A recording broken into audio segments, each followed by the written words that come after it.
Hand to hand കോമ്പാക്റ്റുകൾ, bloodshed, violence, lip lock, ഇതൊക്കെ കാണുമ്പോൾ നമുക്ക് ചിലപ്പോൾ പെട്ടെന്നൊരു അമൽനീര സിനിമയായിട്ടോ അല്ലെങ്കിൽ ഹനീഫ് അദേനി സിനിമയായിട്ടൊക്കെ തോന്നാം. പക്ഷേ ഇതൊരു വിനീത് ശ്രീനിവാസൻ ഫിലിമാണ്. പറഞ്ഞു വരുന്നത് കരം സിനിമയുടെ ട്രെയിലറിനെ പറ്റിയാണ്. അപ്പോൾ ഇന്നലെ ട്രെയിലർ ഇറങ്ങിയ മുതൽ സോഷ്യൽ മീഡിയയിൽ ആകെ സംസാരം ഈ കരത്തിൻ്റെ ട്രെയിലറിനെ പറ്റിയാണ്. വിനീതിൽ നിന്ന് ഇങ്ങനെ ഒരു പടം പ്രതീക്ഷിച്ചിരുന്നില്ല. Usually light hearted fun family cinema എടുക്കുന്ന വിനീത് ട്രാക്ക് മാറ്റി എന്ന് തന്നെയാണ് എല്ലാവരും പറയുന്നത്. എനിക്ക് ട്രെയിലർ കണ്ടപ്പോൾ എനിക്ക് ഏറ്റവും സ്ട്രൈക്കിംഗ് ആയിട്ട് തോന്നിയൊരു ഫ്രെയിമാണ് ഫ്രം ദി ഡയറക്ടർ ഓഫ് തിര എന്ന് എഴുതി കാണിച്ചൊരു മൊമെൻറ്റ്. കാരണം ഇപ്പോൾ വിനീതിൻ്റെ കരിയർ നോക്കിക്കഴിഞ്ഞാൽ ഒരുപാട് ഹിറ്റ് സിനിമകളുണ്ട്. തട്ടത്തിമറയത്ത്, ഹൃദയം, വർഷങ്ങൾക്ക് ശേഷം, അല്ലെങ്കിൽ മലർവാടി ആർട്സ് ക്ലബ്ബ്.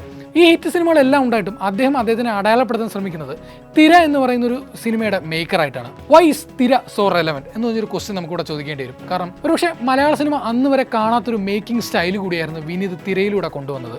ഇപ്പോൾ വിനീതിൻ്റെ തിര എന്ന് പറഞ്ഞ സിനിമയ്ക്ക് മുന്നേ വന്ന 2 സിനിമകൾ, അതായത് മലർവാടി ആർട്സ് ക്ലബ്ബും തട്ടത്തിമറയത്ത് നോക്കിക്കഴിഞ്ഞാൽ സൗഹൃദവും പ്രണയവും ഒക്കെ പറഞ്ഞു പോയി മലയാളി കൾച്ചറിൽ റൂട്ടഡ് ആയിട്ടുള്ള സിനിമകളായിരുന്നു. അതിൽ നിന്ന് ഏറെ വ്യത്യസ്തമായിട്ടൊരു പക്ക ആക്ഷൻ മോഡിലായിരുന്നു തിര ഒരുക്കിയത്. ഇപ്പോൾ ഒരു സ്ഥിരം മലയാളം സിനിമകളുടെ സ്വഭാവത്തിൽ നിന്ന് മാറി ഒരു നായകൻ്റെ ബാക്ക് സ്റ്റോറി പറയുന്നു, അല്ലെങ്കിൽ അയാൾ ആരായിരുന്നു, അയാൾ എന്തിനു വേണ്ടി ഒരു സ്ഥലത്തേക്ക് വന്നു എന്ന് പറയുന്നതിന് പകരം ഡയറക്റ്റ്ലി ആ കോൺഫ്ലിക്റ്റിലേക്ക് കടന്ന് ആ കോൺഫ്ലിക്റ്റിൽ പിന്നീട് 2 ക്യാരക്ടേഴ്സിനെ കൊണ്ടിട്ട് കഥ മൂവ് ചെയ്യുന്ന രീതിയായിരുന്നു തിരയിൽ കണ്ടത്. തൻ്റെ സംരക്ഷണത്തിലുള്ള കുട്ടികളെ കാണാതെ പോകുമ്പോൾ അവരെ തേടി ഇറങ്ങുന്ന ഡോക്ടർ രോഹിണിയും തൻ്റെ അനിയത്തിയെ കാണാതെ പോകുമ്പോൾ അവരെ തേടി ഇറങ്ങുന്ന നവീൻ എന്ന് പറയുന്ന കഥാപാത്രങ്ങളും പിന്നെ കുറേ വെബ് ഓഫ് ക്യാരക്ടേഴ്സും കുറേ വെബ് ഓഫ് ഇൻസിഡൻറ്റും കൂട്ടി വിനീത് ഒരുക്കിയപ്പോൾ കിട്ടിയത് ഒരു മലയാളത്തിൽ ഇതുവരെ വരാത്ത രീതിയിലുള്ള ത്രില്ലറായിരുന്നു. പക്ഷേ എന്തുകൊണ്ടോ ആ സിനിമ വലിയ രീതിയിൽ ശ്രദ്ധിക്കപ്പെട്ടില്ലെങ്കിൽ പോലും ഇന്ന് മലയാളി മനസ്സിൽ തിരയ്ക്കൊരു സ്പെഷ്യൽ സ്ഥാനമുണ്ട്. ഇപ്പോൾ വിനീതിൻ്റെ ആയാലും ധ്യാൻ്റെ ആയാലും അല്ലെങ്കിൽ രാകേഷ് മണ്ടോടിയിലെയും ഇന്നും ഒരു ഇൻ്റർവ്യൂവിൽ വന്നു നിന്നാൽ എല്ലാവരും ചോദിക്കുന്ന ഒരു ചോദ്യമാണ് തിര 2 എന്ന് വരുമെന്ന്. പ്രേക്ഷകർ അത്രത്തോളം തിര 2വിനായി കാത്തിരിക്കുന്നുണ്ട്. പ്രത്യേകിച്ചും ഇവർ 3 പാർട്ടായിട്ട് ഉദ്ദേശിച്ച ഒരു സിനിമയായിരുന്നു തിര.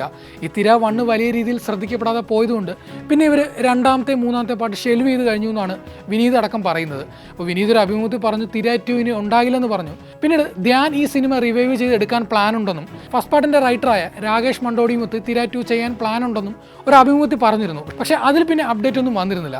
അപ്പോൾ ഈ തിരയുടെ കാര്യം പറയുമ്പോൾ കൃത്യമായിട്ട് പെർഫോമൻസ് ഡ്രിവനായും ആക്ഷൻ ഡ്രിവനായും പോയൊരു കഥയായിരുന്നു തിര.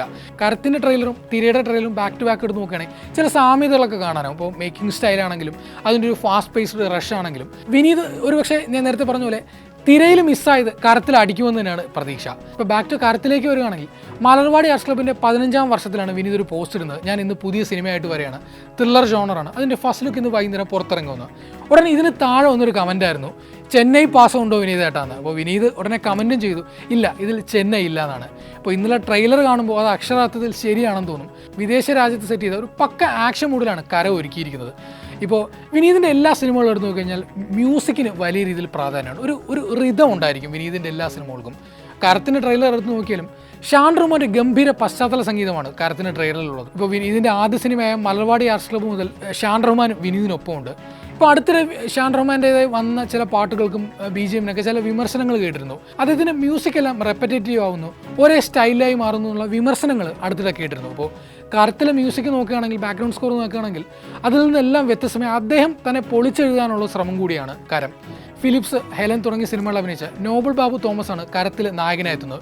അദ്ദേഹം തന്നെയാണ് തിരക്കഥ ഒരുക്കിയിരിക്കുന്നത്. ഇപ്പോൾ നോബൽ നായകനായി എത്തുമ്പോൾ എങ്ങനെ ഇരിക്കുന്നു, പല രീതിയിലുള്ള ചോദ്യങ്ങൾ സോഷ്യൽ മീഡിയയിൽ വരുന്നുണ്ട്. പക്ഷേ അതൊക്കെ സർവ്വസാധാരണമാണ്. കാരണം അദ്ദേഹം ചെയ്ത 2 പടങ്ങളും ഒരു ലൈറ്റ് ഹാർട്ടഡ് ഫൺ പടങ്ങളായിരുന്നു, അല്ലെങ്കിൽ കുറച്ച് ആക്ഷൻ ഇല്ലാത്ത സിനിമകളായിരുന്നു. ഇതിൽ അദ്ദേഹം ഇപ്പോൾ ഈ സിനിമയിലേക്ക് വരുമ്പോൾ അദ്ദേഹം ആദ്യമായിട്ടൊരു ആക്ഷൻ മൂഡിലേക്ക് പോവുകയാണ്. അപ്പോൾ നിങ്ങൾ ആലോചിക്കണം, തിര എന്ന് പറയുന്ന സിനിമയിൽ ധ്യാൻ ശ്രീനിവാസനെ ഒരു ആക്ഷൻ മോഡിൽ അവതരിപ്പിച്ച് കയ്യടി വാങ്ങിയ ഒരു സംവിധായകനാണ് വിനീത്.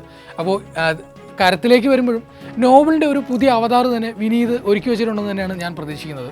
ഇപ്പോൾ ഒറ്റ ഇൻസിഡൻറ്റിനെ ബേസ് ചെയ്ത് പോകുന്ന സിനിമകളുണ്ട്. ഇപ്പോൾ തിര, അല്ലെങ്കിൽ കൈദി, തമിഴിൽ അടുത്ത് വന്ന വിടാമുയർച്ചി, ഇതെല്ലാം ഒരു കോൺഫ്ലിക്റ്റിനെ ആദ്യം ഇൻട്രൊഡ്യൂസ് ചെയ്ത് പിന്നെ ആ സിനിമ മൊത്തം ആ കോൺഫ്ലിക്റ്റിനെ ബേസ് ചെയ്തായിരിക്കും. ഒരു ഒറ്റ രാത്രിയോ അല്ലെങ്കിൽ ഒറ്റ കോൺഫ്ലിക്റ്റിനെ ബേസ് ചെയ്ത് പോകുന്ന സിനിമകളായിരിക്കും. എനിക്ക് തോന്നുന്നു കരവും അത്തരത്തിലുള്ളൊരു സിനിമ ആയിരിക്കാമെന്നാണ് ട്രെയിലർ കാണുമ്പോൾ എനിക്ക് തോന്നുന്നത്. ഇപ്പോൾ വിനീതിൻ്റെ സിനിമകൾക്ക് നേരെ അടുത്തിടെ വലിയ വിമർശനങ്ങളുണ്ടായിരുന്നു. അപ്പോൾ അദ്ദേഹത്തിൻ്റെ സിനിമകൾ പാസമാണ്, ക്രിഞ്ചാണ്, ചെന്നൈ പാസം ഓവറാണെന്നുള്ള രീതിയിൽ സോഷ്യൽ മീഡിയയിലും OTT റിലീസിന് ശേഷമൊക്കെ വിമർശനങ്ങൾ വന്നിരുന്നു. പക്ഷേ എന്തൊക്കെ വിമർശനങ്ങൾ വന്നാലും വിനീതിൻ്റെ ഒരു സിനിമ വന്നു കഴിഞ്ഞാൽ അതൊരു പ്രതീക്ഷ തന്നെയാണ്. തിയേറ്ററിൽ ആദ്യത്തെ ഷോ മുതൽ ഹൗസ്ഫുള്ളാണ്. ഇപ്പോൾ വർഷങ്ങൾക്ക് ശേഷം പോലെ ഒരു സമ്മിശ്ര പ്രതികരണം വന്നൊരു സിനിമ, ആവേശം പോലൊരു സിനിമയുടെ ഓപ്പോസിറ്റ് വന്നിട്ടും 80 കോടിയോളമാണ് ബോക്സ് ഓഫീസിൽ ആ സിനിമ കളക്ട് ചെയ്തത്. അപ്പോൾ ആ ഒരു സിനിമയുടെ വിജയം തന്നെ വിനീതിൽ പ്രേക്ഷകർ എത്രത്തോളം പ്രതീക്ഷ അർപ്പിച്ചിരിക്കുന്നുണ്ടോ എന്ന് നമുക്ക് മനസ്സിലാവും. ഇപ്പോൾ തിരക്ക് ശേഷം വീണ്ടും കരമെന്ന് പറയുന്ന ഒരു ത്രില്ലറിലൂടെ വരുമ്പോൾ നേരത്തെ ഞാൻ പറഞ്ഞ പോലെ തിരയിലുണ്ടായ മിസ്റ്റേക്കുകളെല്ലാം പരിഹരിച്ച് ജോമോനും വിനീതും ഷാൻ റഹ്മാനും എല്ലാം കരത്തിൽ ഇത്തവണ അടിക്കുമെന്ന് തന്നെയാണ് എൻ്റെ പ്രതീക്ഷ. എന്തായാലും തിരയിൽ നഷ്ടപ്പെട്ടത് വിനീതിന് കരത്തിലൂടെ നേടിയെടുക്കാൻ പറ്റട്ടെ. കാരണം വിനീതിൻ്റെ കരിയറിലെ ഒരു ഗെയിം ചേഞ്ചർ പടം തന്നെ ആയിരിക്കട്ടെ.